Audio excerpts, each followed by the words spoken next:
Nosso assunto de hoje é um assunto sobre renegociação do trauma que você sofreu. É disso que eu vou falar. Vou trazer algum ensinamento, alguma luz. Se servir para você, eu fico feliz. Sobre como renegociar os nossos traumas. Depois que eu comecei a me especializar em traumatização, eu comecei a perceber que a palavra ressignificar, ela não era 100% correta, tá bom?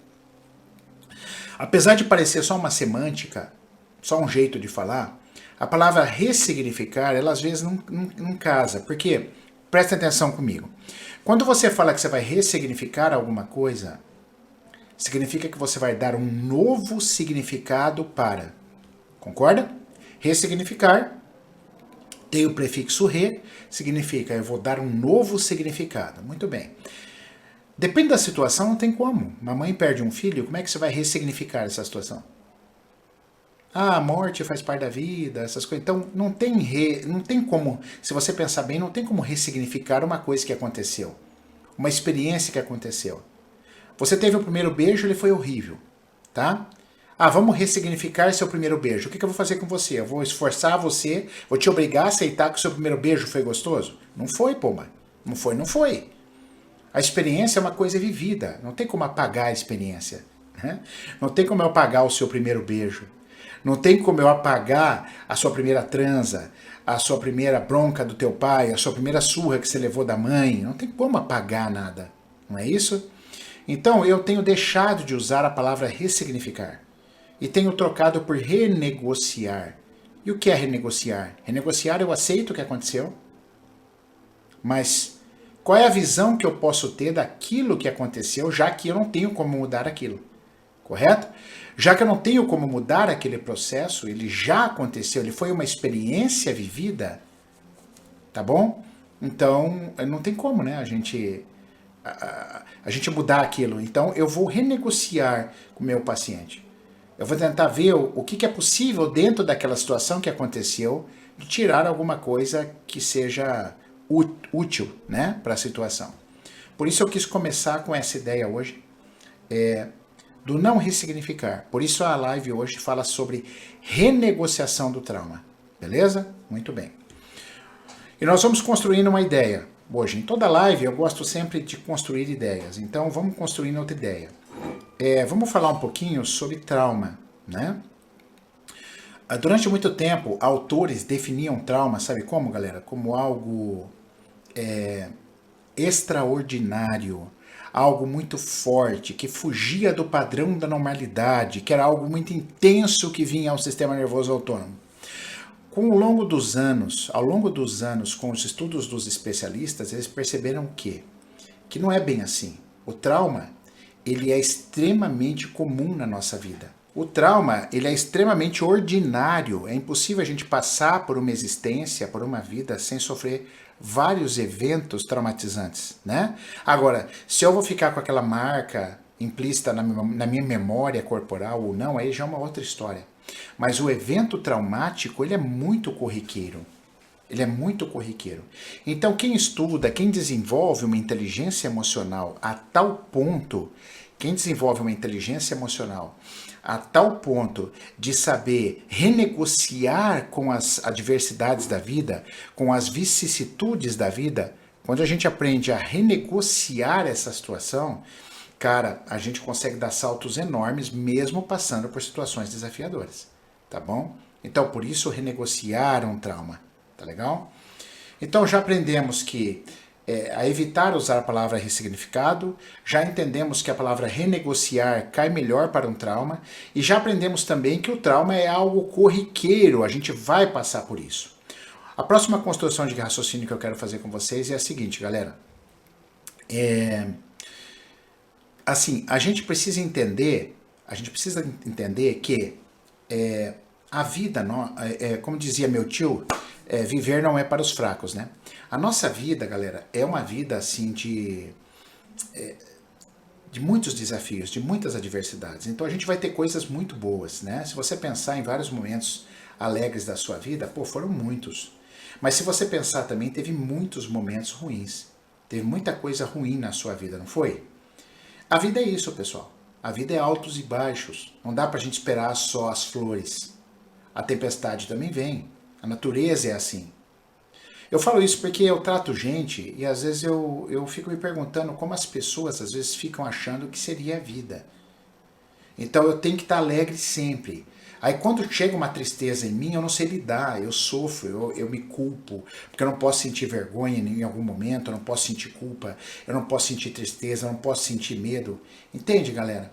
Eu acho isso tão cruel, eu acho isso tão triste, não é? Por quê? Porque a vida, ela tem altos e baixos. Olha, eu tô aqui na minha sala. Do lado de cá tem um casal se beijando. Olha que interessante, tá? Do outro lado de cá tem um casal defecando. Um casal sentado num vaso, pelado, um cheiro horroroso aqui no lado. Eu digo pra você que nós temos que assistir um dos dois. Ó, você tem que escolher qual que nós vamos ver. O beijo ou a defecação. Aí você vira pra mim e fala assim, não, eu quero ver o beijo. Porque o beijo é lindo, né? O beijo é maravilhoso, mas a gente defeca também. Você aí que tá me assistindo defeca. E defeca fedido, certo? Então, isso nos ensina como tudo está em nós. Tudo está na gente. Então, assim, eu vou viver adversidades, eu vou viver emoções tristes, eu vou passar por emoções mais agradáveis, de alegria, de euforia. Então a gente vai passar por tudo isso. Isso faz parte do ser humano. Por isso eu aprendi a não usar ressignificar. Eu não tenho que ressignificar nada. As experiências, elas estão aí para ser vividas. Elas são vividas. Eu vivo elas. Né? Hoje, por exemplo, quando eu tenho um dia mais triste, antigamente eu me culpava pra caramba por que eu tô triste. Hoje não. Pô, eu tô triste, beleza. Bola pra frente. Vamos erguer a cabeça e vamos seguir a vida. A Zélia coloca uma coisa, eu só vou ler agora, eu não estou podendo ler de ninguém, tá? Mas eu só vou ler, porque eu achei muito interessante. A Zélia controlar emoções. Ninguém controla emoção, pessoal. Esse é um grande erro. Ninguém controla a emoção. A emoção, ela chega. Você está numa prancha, você está começando a aprender surf, né? Que está na moda aí, Gabriel Medina, um monstro, tá ganhando aí tudo, aí tomara que chegue a final. Muito bem, você está lá na prancha, de repente 2 tubarões começam a te cercar. Controla a sua emoção. Controla. O medo vai chegar em você, é natural. Esse também é um erro, a gente acha que a gente tem que controlar a emoção. Emoção a gente não controla, a gente acolhe. Olha a diferença. Eu tô com medo, deixa eu acolher esse medo. Deixa eu dar um lugar para ele. Deixa eu ver que recursos que eu posso fazer para me sentir mais corajoso. De repente eu tô com medo aqui sozinho, eu chamo a Sara. Sara, talvez se você ficar do meu lado aqui, puder me dar a mão, se você puder, eu acredito que eu posso desenvolver uma coragem maior para enfrentar esse medo agora, né? Para acolher ele. Pode ser, Sara? Pode. Pode ser que eu não tenha Sara, então eu escute uma música e aí eu aprenda a acolher esse medo. Então a palavra é acolher aqui, pessoal. Não é controlar, brigar com nada, tá certo? Não é brigar com nada, é acolher tudo que está em você. Porque tudo que está em você está vivo, faz parte de você. Ora alegria, ora tristeza. Como que é o eletrocardiograma? Lembra ó o eletrocardiograma? Ó, é pulso. Se for uma linha reta, você está morto. Então, é uma questão cultural, eu sinto isso, sabe? A gente não foi treinado para aprender a aceitar as sombras. Eu só aprendi a sol que é belo. E eu não gosto nem da palavra belo, mas vou usar aqui só a luz, né? Se eu tô rindo, como o Maurício é sorridente, mas o Maurício não pode estar triste. Eu não posso estar uma hora mais nervoso. Mas o que eu preciso me apoiar para acolher esse nervosismo e dar um lugar para ele dissipando? Agora, eu vou passar uma vida, então eu vou controlar a emoção. Controlar a emoção significa assim, eu nunca mais vou ficar nervoso? Vocês realmente acham que isso vai acontecer? Você nunca mais vai ficar nervoso? Não existe isso. Eu nunca mais vou ter medo? Não. A emoção vai chegar. O que eu faço depois que ela chega? Como eu gerencio isso? Não é? Como eu trabalho com isso? Cara, isso é incrível. Eu acolho. Então, o primeiro passo para você melhorar de alguma coisa é você acolher. Acolher sua vergonha, acolher sua raiva. Eu não estou dizendo que aí você vai ficar em raiva e é certo você ficar descontando em todo mundo. Não é. Aí é um erro de estratégia. Muita gente se engana com a chegada da emoção com um erro de estratégia. Ah, eu fiquei nervoso, irritado e gritei com a minha mulher. O problema é a minha raiva? Não, o problema é a minha estratégia que eu usei de descontar na minha mulher. Entende? Então, a estratégia, ela sim, eu posso ser mais inteligente com estratégias. Eu posso estar mais consciente para estratégias. Eu posso estudar. Ó, só para vocês terem uma ideia, na minha formação de reprogramação biológica, eu entro muito fundo, eu estou ensinando muito fundo, eu e Sara. Sara hoje, graças a Deus, faz parte do curso de reprogramação biológica, é a pessoa que sempre tinha que estar do meu lado e eu não enxergava. Sara hoje faz parte disso e hoje a gente ensina muito sobre traumas profundamente dentro do curso de reprogramação. Não só a teoria, mas como lidar com tudo isso, tá? Devido à importância disso, quanto isso é importante para mim hoje, tá? Lidar com essas questões. Vai chegar a emoção, aonde eu posso me autorregular, corregular, tá? Onde eu posso fazer isso para poder lidar com uma estratégia melhor e não chutar o pau da barraca, não xingar todo mundo e não usar uma estratégia furada. Tá claro? Então, falamos agora do ensinamento sobre acolher as emoções, não brigar com elas, não fugir delas, não lutar com elas. Outra coisa, pessoal, ninguém apaga a memória traumática, tá?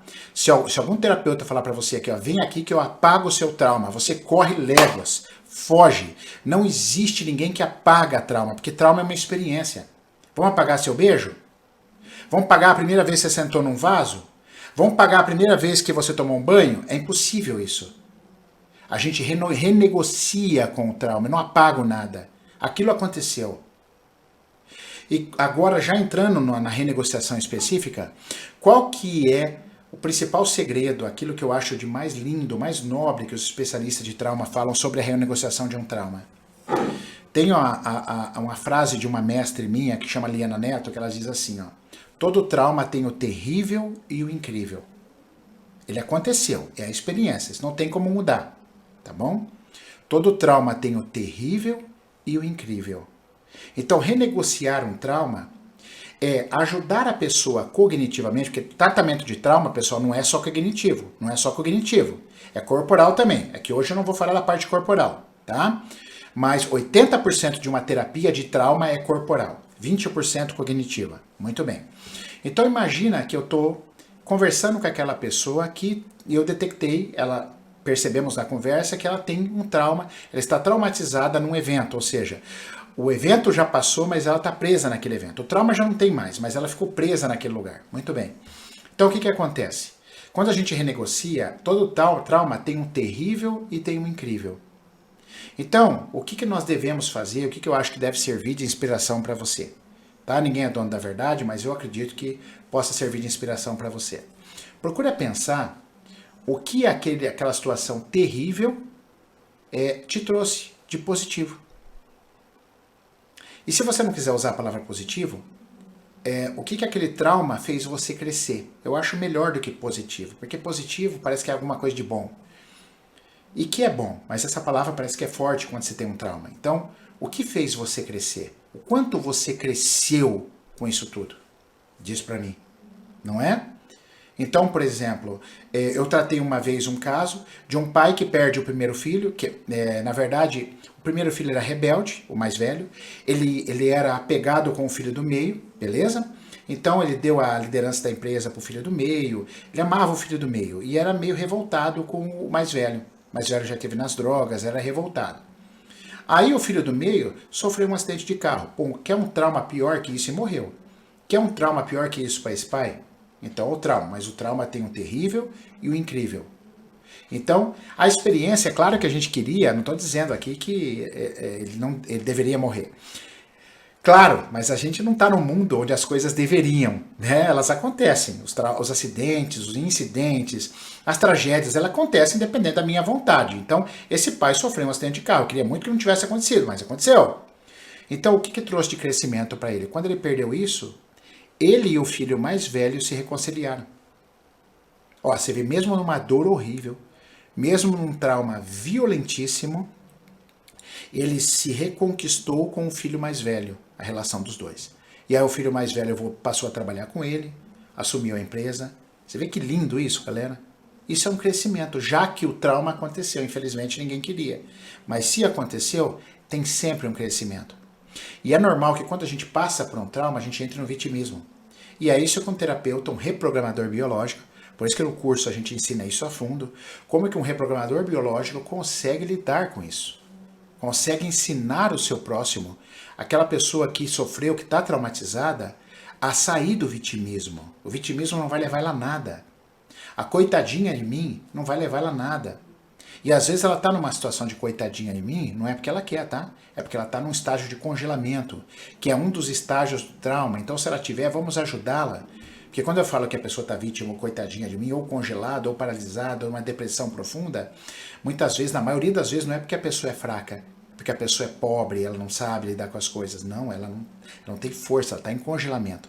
Ela não pode lutar, negociar, nem lutar, nem fugir. Aí o sistema nervoso entra em congelamento.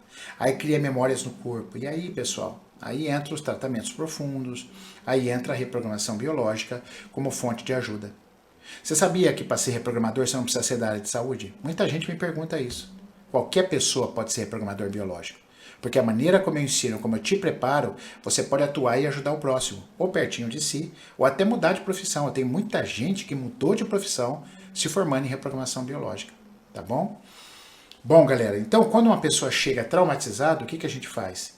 Vamos entender o trauma dela e vamos ver o quanto ela cresceu, porque ela não enxerga. Ela está tão traumatizada que ela só enxerga o terrível do trauma.